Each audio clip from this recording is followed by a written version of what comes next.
नमस्कार, मैं हूं रूप सिंह गुसाई और आप देख रहे हैं एएनसी इंडिया। खबरों में खबर, आपकी खबर। जी हां दोस्तों, आज मदर्स डे है। सबसे पहले आपको मदर्स डे की बहुत बधाई, बहुत शुभकामनाएं। अपनी माँ का आप सभी बहुत अच्छे से ख्याल रखें, ऐसी मैं कामना करता हूं। और इस वक्त मैं जो खबर लेकर के आया हूं वो है पटेल नगर विधानसभा क्षेत्र में मशहूर यहाँ का सुविख्यात काली माता का मंदिर मेरे बाईं ओर, और उसके साथ में ही जुड़ा हुआ है खुखरेन भवन, जहाँ पर सामूहिक कार्यक्रम, वैवाहिक कार्यक्रम किए जाते हैं। और यहाँ पर अखिल भारतीय धानका आदिवासी समाज के द्वारा, जो दिल्ली प्रदेश कार्यकारिणी के द्वारा एक प्रतिभा सम्मान समारोह हो रहा है आज मदर्स डे के अवसर पर। जो धानका समाज है, जी हाँ, धानका समाज राजस्थान से आता है और ये एक ऐसी जनजाति है जो कि आदिवासी, जो कि जंगली जनजाति से बिलोंग करती है और समय समय पर अपने उत्थान के लिए इस समाज में अग्रणी होकर के तमाम इस तरह के कार्यक्रम करती रहती है, ताकि इनकी जो जाति है धानका समाज, उसका उत्थान हो सके। और अपनी समाज के लिए बहुत से कार्यक्रम करते हैं। उसी के चलते आज यहाँ पे प्रतिभा सम्मान समारोह किया गया है, जिसमें छोटे छोटे बच्चों ने बहुत ही सुंदर कार्यक्रम प्रस्तुत किया। और जो इनके समाज में जो लोग अहम भूमिका निभाते हैं उनको यहाँ पर शील्ड दे करके सम्मानित किया जा रहा है। आप सामने देख सकते हैं मंच के द्वारा।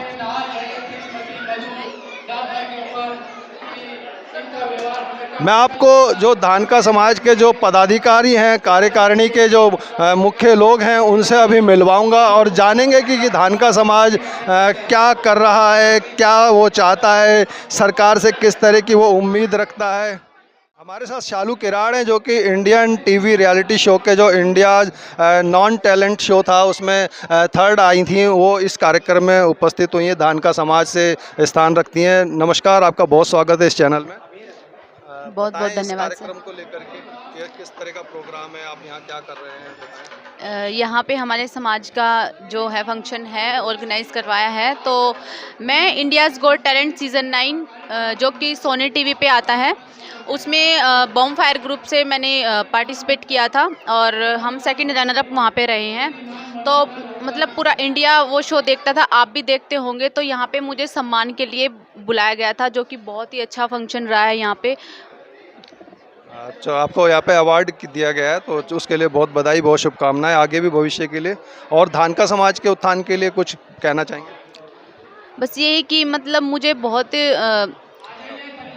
गर्व है कि मैं इस समाज से बिलोंग करती हूँ और मुझे इतना सपोर्ट दिया है। शायद मैं नहीं जीत पाती, लेकिन जो वोटिंग लाइन चलती है, हमारे समाज ने इतनी वोट करवाई है, राजस्थान, दिल्ली, रोहतक, हरियाणा, मतलब पूरे इंडिया से बहुत वोट हुई है मेरे लिए। और इसीलिए मतलब मैं यहाँ तक पहुँची हूँ और वहाँ पर विनर भी मैंने किया है वहाँ पे। बहुत बढ़िया, बहुत शानदार। अपने समाज के लिए सभी को काम करना चाहिए। हमारे साथ शालू किराड़ के पिताजी भी हैं। सर, बहुत स्वागत है आपका हमारे इस चैनल में। आपकी बेटी ने जो है इतना भारतीय स्तर पर जो है नाम कमाया है, धानका समाज का नाम रोशन कर रही हैं। क्या कहना चाहेंगे अपनी बेटी को लेकर? सर, मैं ये कहना चाहूँगा कि गर्व है मेरे को, भाई ऐसी बेटी परमात्मा सभी को दे। और मेहनती भी है और संघर्ष काफ़ी किया है, और इतनी ज़बरदस्त के नाम दिक्कत में होते हुए, इतनी राजनीति में होते हुए, इतने मतलब भाई भतीजावाद, क्षेत्रवाद होने के बाद भी फिर भी इन्होंने हार ना मान करके और अपने मुकाम को आगे तक लेके गए हैं और कामयाबी हासिल की है। Thank you sir. प्रतिभा किसी की मोहताज नहीं है और आजकल तो इतने प्लेटफॉर्म्स हैं जो हम अपनी प्रतिभा को पूरी दुनिया तक पहुंचा सकते हैं, तो उसी का एक ये उदाहरण है Shalu Kirad. Thank you sir, thank you so much. हमारे साथ डॉक्टर सोलंकी जी हैं। सर नमस्कार, बहुत स्वागत है इस चैनल में। आप इस कार्यक्रम में आए हैं सर, कैसे यहाँ आना हुआ, किस समाज से आप आते हैं? मैं भी धानका समाज का एक बेटा हूँ और समाज की विभिन्न गतिविधियों में जब जब मौका मिलता है मैं ज़रूर आता हूँ। आज का विषय था कि कुछ गतिरोध है कुछ समाज के दो चार बंधुओं में, उनको रूठने बनाने का सिलसिला ख़त्म करने के लिए एकता की ओर हमने एक नई कड़ी में नया कदम रखा है। और हमें उम्मीद है कि आज के कार्यक्रम के बाद में समाज में और अधिक मित्रता, एकता और मजबूती आएगी। जरूर सर, हमारी भी यही शुभकामनाएं रहेंगी। संविधान समीक्षा को लेकर के आप यहाँ क्या कहना चाहेंगे हमारे दर्शकों को? सर बताएं। समीक्षा बहुत सारी चीज़ों की होना ज़रूरी है। संविधान समीक्षा के लिए कुछ लोग कहते हैं होनी चाहिए, लेकिन उससे पहले बहुत सारी चीज़ों के ऊपर गौर करना पड़ेगा। संविधान के अनुसार आरक्षण का जो बैकलॉग पड़ा हुआ है पिछले कई सालों से, उसके ऊपर भी समीक्षा की जानी चाहिए। ईडब्ल्यूएस का आपने 10 दिन के अंदर अंदर नोटिफिकेशन दे करके आपने पारित करके 3 महीने के अंदर अंदर सारी वैकेंसीज भर दी, उसकी समीक्षा होनी चाहिए। वो 3 महीने में सारी वैकेंसीज कैरेज से भर गई और ये वैकेंसीज जो SC ST OBC की है 3-3 4-4 साल में नहीं भरी जाती, उसकी समीक्षा होनी चाहिए। कॉलेजियम सिस्टम जो आपने बना रखा है, 250 परिवारों के बच्चे SC ST को इग्नोर करते हुए हाई कोर्ट में, सुप्रीम कोर्ट में जजेस बनते हैं, वही 250 परिवार के बच्चे कैसे बनते हैं, इसकी समीक्षा होनी चाहिए। जुडिशरी के अंदर आज की डेट में 33 जमा 1 चीफ जस्टिस ऑफ इंडिया है, 34 जजों के अंदर 1 SC ST नहीं है, इसकी भी समीक्षा होनी चाहिए। समीक्षा कीजिए आप, लेकिन बहुत सारी चीज़ों की समीक्षा करने के बाद संविधान की समीक्षा कीजिए। असर होने को तो बहुत कुछ होना चाहिए, बहुत सारी ज़रूरतें इस हिंदुस्तान में है, पूरी दुनिया में, लेकिन क्या जो आपने बोला समीक्षा होनी चाहिए या इसकी ज़रूरत है, उसके लिए क्या धान का समाज कुछ कर रहा है? क्या कोई ज्ञापन, कोई सरकार को कुछ दिया है? हम समय समय पर अपना गतिरोध, अपना विरोध, ज्ञापन पत्र व्यवहार करते रहते हैं, लेकिन जो बातें सरकार को नहीं समझनी है वो नहीं समझेगी। सरकार है, उनको कोई सरोकार नहीं है। जो पोषण करता है वो शोषण कर रहा है। हमने विभिन्न स्तरों पर हमने ज्ञापन दिए हैं, पत्र व्यवहार किया है, समय समय पर हमने धरना प्रदर्शन भी किया है, परंतु सरकार हमेशा वही करती है जो उनको सूट करता है। कोई रिजल्ट फेवर में आया अब तक? सिर्फ पत्र व्यवहार जब वो करते हैं तो कुछ 2-4 पत्रों का जवाब दिया है, इसके अलावा कभी कोई उन्होंने सार्थक रूप से कभी आगे बढ़कर हमारी मदद करने की कोशिश नहीं की है। ठीक है सर, नमस्कार, थैंक यू सो मच, आप हमारे साथ जुड़े, थैंक यू। हमारे साथ मुंशी राम सोलंकी जी हैं जो कि जनरल सेक्रेटरी हैं अखिल भारतीय धानका आदिवासी समाज के। सर नमस्कार, बहुत स्वागत है। सर बताएं हमारे दर्शकों को समाज के लिए आपका क्या संदेश है आज के इस जो आपकी जो कार्यकारिणी की मीटिंग हो रही है उसको चलते? बिल्कुल, मेरा संदेश ये है कि हमारी जो आदिवासी समाज है एक ओरिजिनल आदिवासी है, जो कि 1931 की जो जनसंख्या हुई थी, कास्ट बेस पे जनसंख्या हुई थी, उसमें अंग्रेज़ों ने 1937 में जो रिजर्वेशन दी थी उसमें धानका को ट्राइब में डाला गया था। उसके बाद 1950 के एक्ट में भी हम उसमें हैं, 1956 के एक्ट में भी हैं, लेकिन वो 1935 का एक्ट के अनुसार क्या हुआ कि 1950 और 1956 के जो एक्ट है उसमें हमारे को एक एरिया रेस्ट्रिक्शन कर दिया गया था कि आबू रोड तक धानका रहते हैं। लेकिन 1976 का जो एक्ट है, जो SC ST अमेंडमेंट एक्ट 1976 है, उसके अनुसार एरिया रेस्ट्रिक्शन ख़त्म कर दी थी और जितने भी पुराने 1950 1956 के एक्ट थे उनको सुपरसीड कर दिया था, मतलब ख़त्म कर दिया था। और 1976 के अनुसार धानका जाति पूरे राजस्थान के अंदर ट्राइब के में आती है। लेकिन ये विडंबना रही कि हमारे जो डोमिनेट जो ट्राइब ग्रुप है मीना करके, उनके अंदर भी कम से कम 8-10 सेक्शन हैं, जिसमें सबसे बड़ा जमींदार मीना है, फिर चौकीदार मीना है, चोर मीना है। एक्चुअली उन्होंने हर बार धानका की सर्टिफिकेट बंद करवाने के रास्ते अपनाते रहते हैं। जैसे 1910 में डॉक्टर सोमावत जो कि डायरेक्टर था, ये अपने national commission of tribes Jaipur के अंदर उन्होंने सेक्रेटरी मिनिस्ट्री ऑफ ट्राइब से मिलकर के एक ऐसा लेटर डलवाया कि केवल उन लोगों की धानका की सर्टिफिकेट बनेगी जो आबू रोड के रेवेन्यू रिकॉर्ड दिखाएंगे। जबकि 1976 का एक्ट एरिया रेस्ट्रिक्शन ख़त्म कर चुका था और पूरे राजस्थान में धानका को मान लिया गया था। उसके कारण 2010 से 2014 तक कोई भी सर्टिफिकेट नहीं बनी। अभी उन्होंने मिलकर के अनिल अरोड़ा जी जो अध्यक्ष, जो अपने सेक्रेटरी थे सामाजिक न्याय विभाग के, उनसे एक लेटर डलवा दिया गया कि राजस्थान में धानका नहीं रहते हैं, धानका रहते हैं, और पोर्टल में भी धानका डलवा दिया। अब मामला ये है कि जो 80-90 हज़ार सर्टिफिकेट धानका के नाम से बन गई थी 1976 से 2019 तक, उन 70-80 हज़ार सर्टिफिकेट का क्या होगा? उन लोगों से लोगों ने एजुकेशन भी ली, लोन भी लिया और कमर्शियल काम भी किए, कुछ एक्टिविटी की, उनका क्या होल होगा? वो न्यूलीफाई हो सकती हैं अगर सरकार उस लेटर को वापस नहीं लेती है। तो इस तत्वाधान में हमने राष्ट्रपति, chief justice of supreme court, सामाजिक न्याय मंत्रालय केंद्र और प्रदेश और नेशनल कमीशन ऑफ ट्राइब के चेयरमैन से हम 3-4 बार मिले, सेक्रेटरी साहब मिले और अपनी समस्याएं बताई। उन्होंने एक लेटर डाला है 2019 में 20 में फरवरी 2020 में कि अगर राजस्थान सरकार चाहे तो हम ये हिंदी के धान का को एक मान लेंगे। लेकिन वो 2 साल से लेटर सामाजिक विभाग में पड़ा है, उस पर कोई कार्रवाई नहीं हो रही है। लेकिन मुख्यमंत्री मीणा को कर के विधानसभा में एक प्रस्ताव पेश करवाता है कि मीणा एक हैं।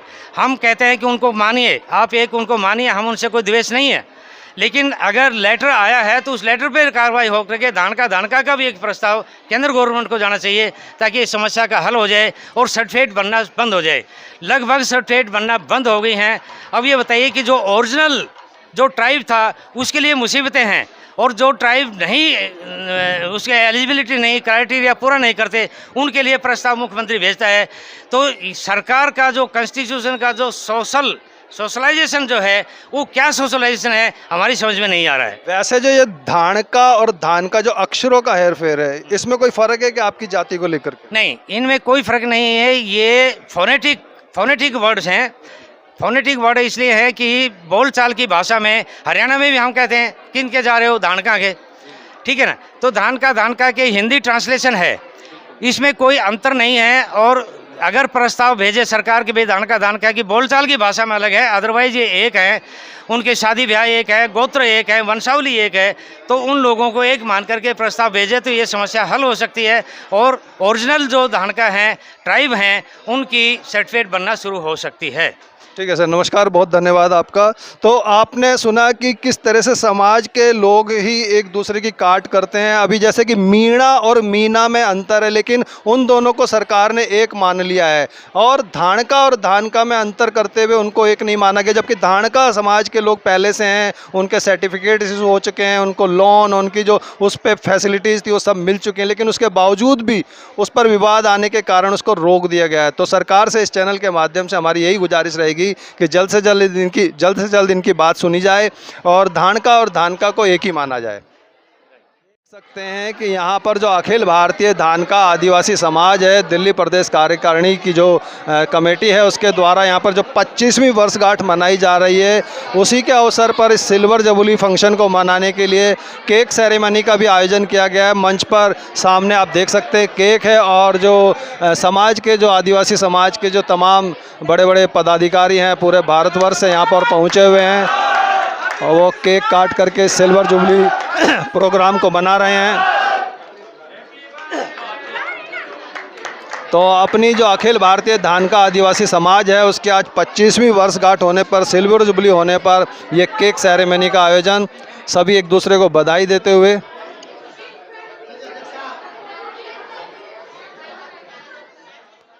हमारे साथ रतनलाल जी मौजूद हैं जो कि राष्ट्रीय अध्यक्ष हैं अखिल भारतीय धानका आदिवासी समाज के, और इन्हीं के नेतृत्व में आज का ये कार्यक्रम किया गया जो प्रतिभा सम्मान समारोह था। जो समाज की जो 25वीं वर्षगांठ थी वो रतनलाल जी के नेतृत्व में इस कार्यक्रम का आयोजन किया गया। सर नमस्कार, बहुत बधाई इस सफल आयोजन के लिए।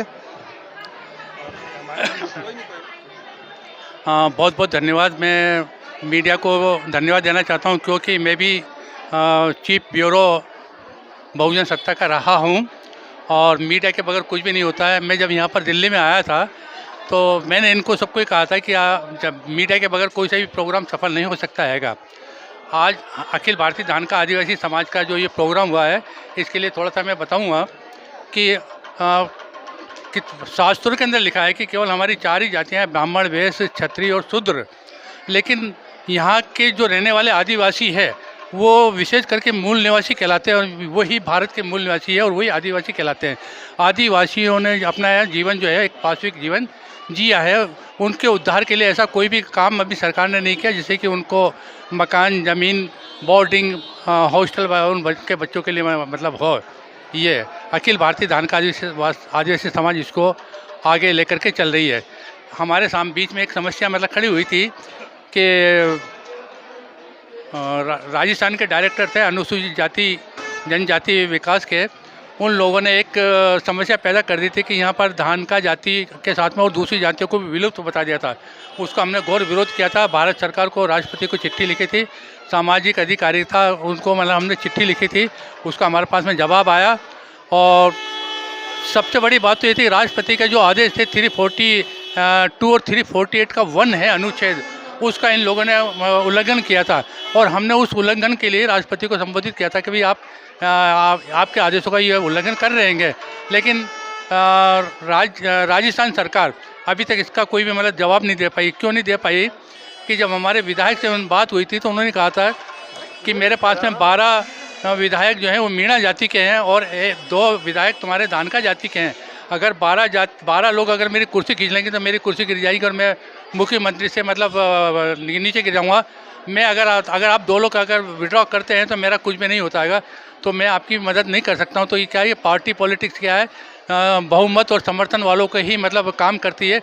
जिनका समर्थन बहुमत नहीं उनका वो काम नहीं करती है। कि ये हमारे धानका समाज को मुख्यमंत्री अशोक गहलोत जी ने कहा था। तो आपने सुना कि रतनलाल जी के अनुसार राजनीति का शिकार हुआ है इनका समाज, जो धानका समाज है उनकी अनदेखी हुई है, उनके कम विधायक हैं इसलिए उनकी बात सदन में नहीं रखी जा सकती, उनकी बात को अप्रूव नहीं किया जा सकता, उनकी जाति के उत्थान के लिए कुछ किया नहीं जा सकता। तो सर अब बताएं कि विशेषकर जो है आप अपने धानका समाज के उत्थान के लिए क्या कार्यक्रम कर रहे हैं, किस तरह के कार्यक्रम कर रहे हैं इस समिति के द्वारा?